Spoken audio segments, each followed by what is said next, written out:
Let's talk about that time a Chicago street gang tried to work with Gaddafi's Libya to attack the US government. Let me introduce you to the almighty Black Pea Stone Nation. They're a Chicago based street gang that's still active today. They originated as the Blackstone Rangers, founded by Eugene Hairston and Jeff Fort originally as a community organization, although they would quickly turn to crime. In 1972, Jeff Fort was imprisoned on charges of mishandling federal funds. Yes, this gang was receiving government money as part of a program affiliated with the group's political wing that existed at the time. He was released in 1976, and he quickly converted to Islam, joining the Moorish Science Temple. In 1978, he led a coup within the Black Pea Stones that led to the emergence of an Islamic faction that he would dub El Rukn.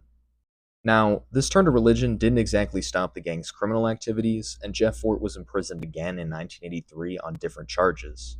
However, he would continue to lead the gang from behind bars, using daily coded phone calls to communicate with his comrades on the outside. These phone calls would draw the attention of the Chicago police, who began to wiretap them as part of a drug investigation. However, what they heard on the phone calls would shock them. The El Rukns were meeting with officials from Libya. This was in 1986.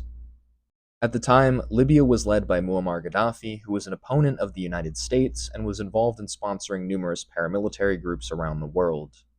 It turned out that the El Rukns were communicating with the Libyan government in order to negotiate a deal in which the El Rukns would receive $2.5 million and cocaine in exchange for carrying out an attack on the US government. The FBI joined in after the plot was discovered and used an undercover agent to sell inert law rocket launchers to the El Rukns, who were in the process of acquiring weapons for the plot. Subsequently, their headquarters was raided, and the two rockets, along with hand grenades and various firearms, were seized. In 1987, 5 members of El Rukn, including Jeff Fort, were charged in connection with the plot. All of them were convicted, and Jeff Fort was given an 80-year sentence. He is still incarcerated to this day at the ADX Florence Supermax prison in Colorado.